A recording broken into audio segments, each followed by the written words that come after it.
สวัสดีค่ะเจอกับเพลงนะคะในช่อง Now Fan เพลง Channel คลิปนี้ค่ะเพลงก็จะมารีวิวเยลลี่แล้วก็ลูกอมนะคะที่ซื้อมาจาก7-Eleven เดี๋ยวเราไปดูอย่างแรกกันเลยค่ะอย่างแรกนะคะก็จะเป็นแบบเยลลี่นะคะเป็นเยลลี่กัมมี่นะคะบูร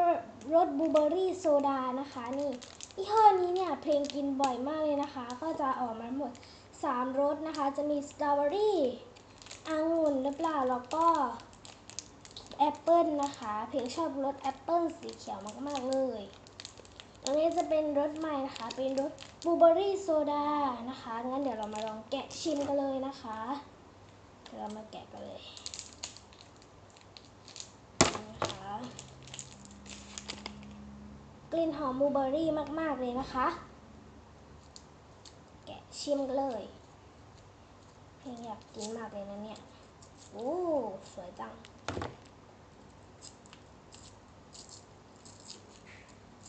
ได้แล้วพอนะคะด้านในก็จะเป็นแบบนี้เลยเม็ดสีฟ้าเชียวนะคะแล้วก็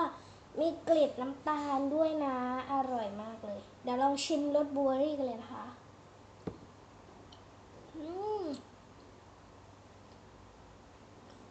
เหนียวหนึบมากค่ะอร่อย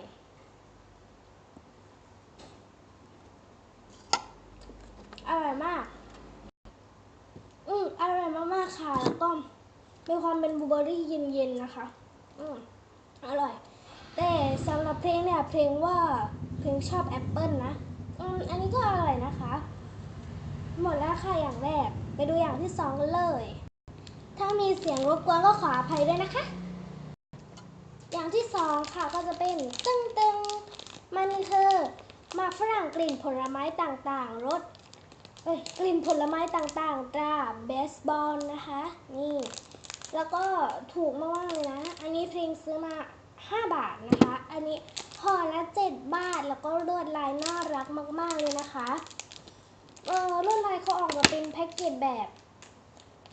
อยู่ในโรงละครสัตว์เลยนะคะสวยมากๆไม่น่าจะมีเยอะกว่า2 ลายนะคะแต่ว่าเพลงหยิบมาเฉพาะ2 ลายที่เพลงชอบเท่านั้นนะคะมาดูถุงแรกกันเลย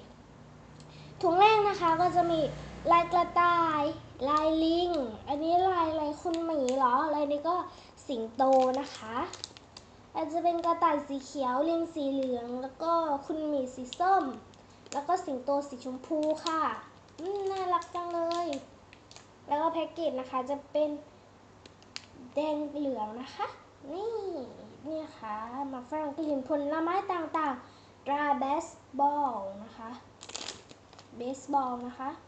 หาซื้อได้จากเซเว่นนะคะก็อีกลายหนึ่งที่ซื้อมานะคะจะมีช้างมีคุณกระต่ายอีกแล้วก็มีอะไรเนี่ยอะไรนะตัวอะไรนะลืมจำไม่ได้แล้วนะคะตัวนี้แล้วก็มีแพนด้าน่ารักนะคะนะคะแกะซองไหนดีนะแกะลิงแล้วกันเพราะว่าเพลงเกิดปีลิงนะคะแกะลิงเลยดีกว่าโอ้ยน่ากินน่ารักโอ้ยแพคเกจจริงน่ารักมากมีทั้งหมด4 ห่อเลยนะคะห่อนึงเนี่ยก็มี2 เม็ดมีห่อละ2 เม็ดนะคะและในห่อนึงเนี่ย2 เม็ดก็จะไม่ซ้ำกันด้วยนะคะจะไม่ซ้ำสีกันขออภัยค่ะโอเคค่ะก็มันไม่ซ้ำกันเนาะนี่เพลงเลือกลิงแล้วกันนะคะจะเกะซองละ1 ห่อนะคะอันนี้เป็นน้องลิงนะคะน่ารักนะด้านบนจะเป็นสีเหลืองส่วนด้านในจะเป็นสีชมพูนะคะถ้าเห็นใส่ชุดสีเหลืองเขียวเชียวแววมากๆเลยนะคะมันเป็นแค่ตัวห่อนะคะแต่ว่าข้างในก็เป็นเม็ดธรรมดาแน่ๆกินสีเหลืองเลยแล้วกันนะคะเอาไม่ออกน่ารักรูปร่างเหมือนในนี่เลยนะคะลูกปัดอะอยู่ใครจะคิดว่าของกินนะเนี่ยลองชิมกันเลยค่ะมันคือหมักฝรั่งนะอืม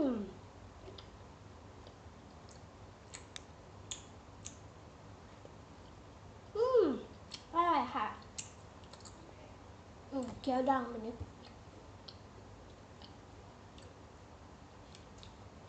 รสกล้วยมั้งคะไม่แน่ใจว่ารสกล้วยหรือรสเลมอนนะคะเดี๋ยวเรามาแกะพอต่อไปเลยพออันนี้นะคะจะเป็นพวกนี้เลยเรามาแกะกัน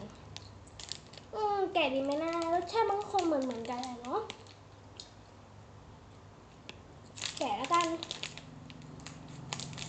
น่ารักมากๆเลยนะคะหาซื้อกันได้ที่7-Elevenนะคะในซองนี้ก็จะมี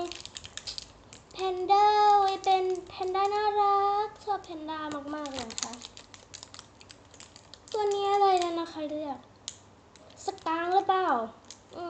คือสกังหรือเปล่าคะหน้าตาเหมือนตัวสกังเลยเนาะใส่ชุดน่ารักมากๆเลยค่ะใส่ชุดสีชมพูตัดขาวนะคะแล้วก็มีโบด้วยนี่น้องสกังนะคะก็มีกระต่ายที่ใส่ชุดคล้ายกันมากเลยนะคะเดี๋ยวมันใช่เลยเนาะใส่ชุดคล้ายกันบ้างเหมือนเลยกระต่ายนี้จะมี2 ตัวนะคะจะมีสีเขียวสีเหลืองชุดเนี่ยก็เหมือนจะเหมือนกันเลยนะคะแต่ความรู้สึกเพลงเหมือนตัวนี้จะอ่อนๆจะจืดกว่านะคะตัวนี้ชุดมันจะเข้มกว่าแล้วก็ตัวนี้น้องช้างห่อนี้เป็นน้องช้างมีน้องช้างน่ารักมากเลยนะคะน้องช้างเนี่ยก็คงจะเป็นหมาฝรั่งที่รสชาติเดียวกับเจ้าลิงน้อยเลยนะคะ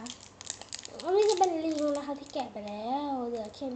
นี่เป็นลิงหน้าสีชมพูนะคะ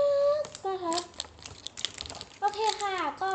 นี่คือพวกเยลลี่แล้วก็พวกหมักฝรั่งนะคะที่เพลงได้มาจาก7-Elevenนะคะได้หมด3อย่างนะคะก็คือเยลลี่ตัวนี้แล้วก็หมักฝรั่งกลิ่นผลไม้ต่างๆรสตราเบสบอลนะคะ2 ห่อ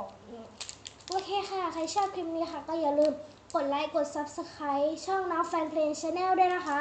สวัสดีบ๊ายบาย